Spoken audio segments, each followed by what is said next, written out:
Turn your life around for the final bell. It's now or never, you have to change well. It's now or never, you must change well. Hello, and welcome to another episode of the Change Well podcast. Now, today it's January 31st, and for most people, they've already abandoned their New Year's resolutions. One study by Baylor reports that 88% of the people who set New Year's resolutions fail before the end of January. But that does not mean you need to be one of them. Instead of giving up fitness, just switch it up. So today we're going to talk about that variety is the spice of life. And it is also the not too secret ingredient to fitness and well-being. During my wellness journey and many others, I found that I could break through a plateau by just switching up my fitness exercises. And that also goes for switching up food choices, but that's a different podcast. Let's look at how you can change your fitness exercises as you progress so you won't reach that plateau or you might not give up on your resolutions.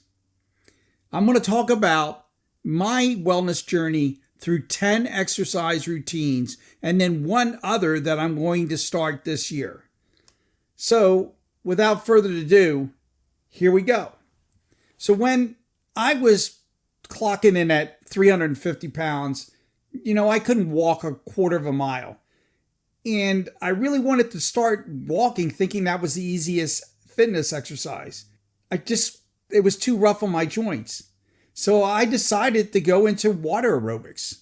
And I did this for a good part of 6 months. And I felt a little self-conscious in my bathing suit the first time. And also the fact that I really got winded from doing this water aerobics. But it was a good exercise, easy on my joints, and that helped me out.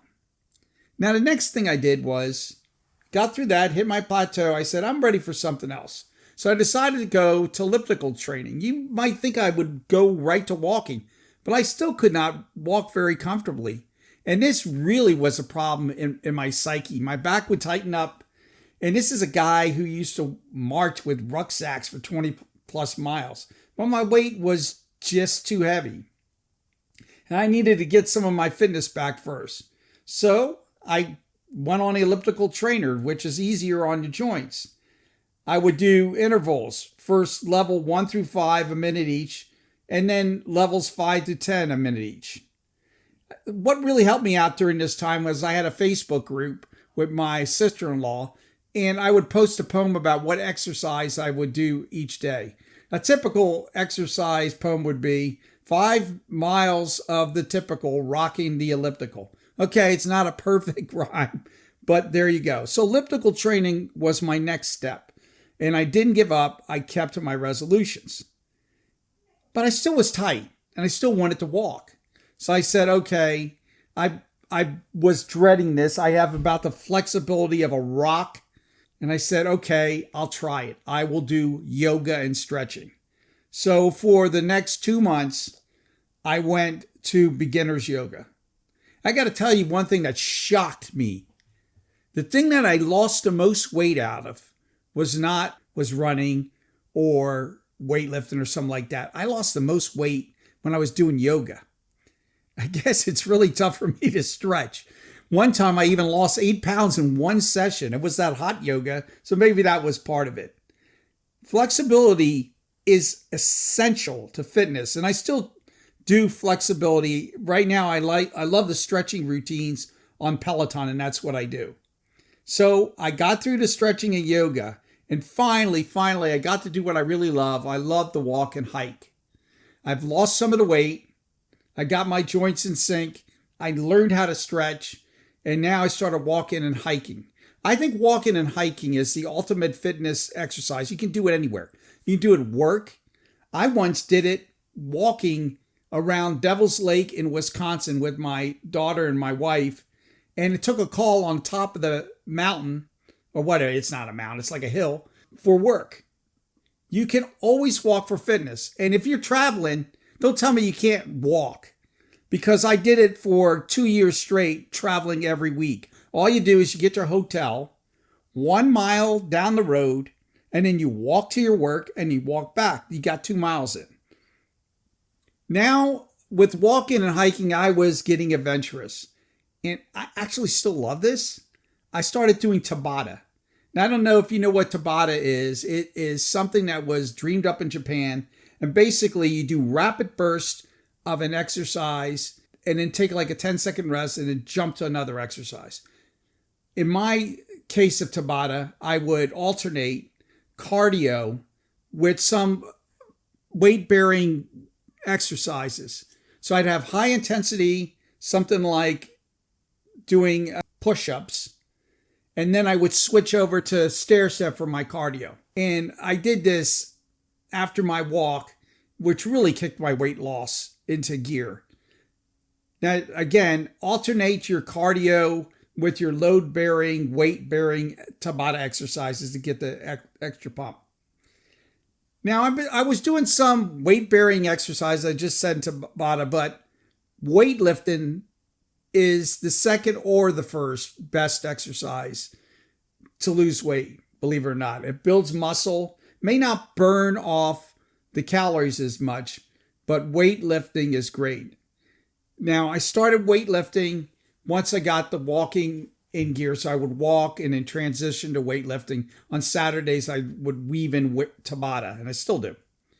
And what I do for my weightlifting routine, there's many routines out there that really work, but I do 8 to 12 reps, and I make sure I do negative reps. So you push up. When you're pushing up, you do it 2 seconds, and when you come down, you do 4 seconds. And then after you do 8 to 12 reps, you keep going until you do total fatigue. I learned this from my football coaches back in Jersey. And you keep doing it until total fatigue. It's best if you have a partner and you burn out the largest muscle groups first, and then you work down. Now, I told you again, weightlifting, that's not the only way I did weightlifting. Another thing I really love is weightlifting class exercises. And one thing I love is a thing called kettlebell combine, which is exercising with the kettlebell in all different kinds of routines. And that gives you a different kind of workout. Now that I did my weightlifting, my walking, I finally was ready with my gimpy knee to try runs again. I used to love fun runs. So now that I began to move well, I signed up for the BIX. It's a 7-mile run in the Quad Cities. My brother-in-law used to host it, and I hadn't done it in 10 years. So once I got back into shape, I went back and did the BIX. I had one of the best runs I ever had on the BIX, and I actually stopped along the way and did karaoke. They have all these fun events that you can do over there. So it was great. I've kept up the fun runs, but more than that, I've even alternated into rucksack marches. Most recently, I did 2 rucksack marches with veterans. One was with Irreverent Warriors, and another one was a Veterans Day march to raise funds for the vets. So fun runs, you see how this progression's going. You don't have to quit. Start off slow and then keep go. Now, here's one that I really love. I love to dance. I'm not the best. I don't do choreography. I'm not Fred Astaire. But I have taken some Zumba classes. I kind of stink, but I kind of like the music. And here's the trick. If you're on an event which has dancing afterwards and you eat a lot, right? You can do like 20,000 dance steps and then you lost all the weight you've eaten. I call it dance so you can fit in your pants. I remember one time I went out with my friends from midnight to 2 a.m. We were listening to some 80s cover band called the Spasmatics. And I danced over 30,000 steps in 2 hours. So dance to fit in your pants. Dancing is a great way to lose weight. And don't be too self-conscious about it. If I can dance, you can dance. The last 2 I want to talk about, and I'm going to talk about the new thing I'm doing this year. is functional integrated training and body weight exercises. It's kind of like Tabata, but you don't have to do it in such intense bursts. It involves cardio with weights and body weight exercise to get the best of both worlds. And it also helps you get the weight off. Now, I use this to get my push-up form back in. I can't do the West Point clicker board anymore, but it's better. And I actually did a competition with some local junior ROTC to show them that the old man could still do it.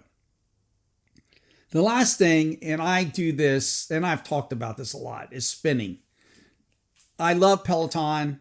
I also love going to classes and spinning. Amp, Power, Edge, I've done them all. And I've even become a Stages certified cycle instructor. So you see, I've got a lot of routines here. And there's no reason to stop and get your resolution. If you get tired of one routine, switch to the other. I haven't talked about all of them. I also like to do boxing when I'm mixing it up. I don't box someone. I just do a routine with boxing and shadow boxing. But the thing I'm doing this year is I am doing exercises to take the senior fit test. Now, I'm a senior. You can probably tell by my gravelly voice and some of my allusions and stuff. But I'm doing the senior fit test because it has things related to flexibility. And that is my sore spot.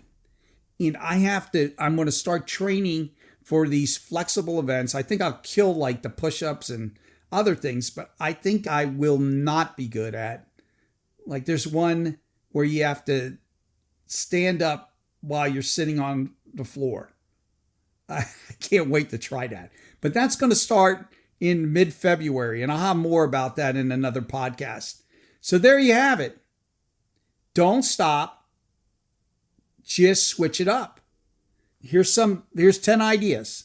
And if you tried out too hard and you got injured, wait till you heal a little bit and start off easy like I did. And until next time, use your fitness to change well.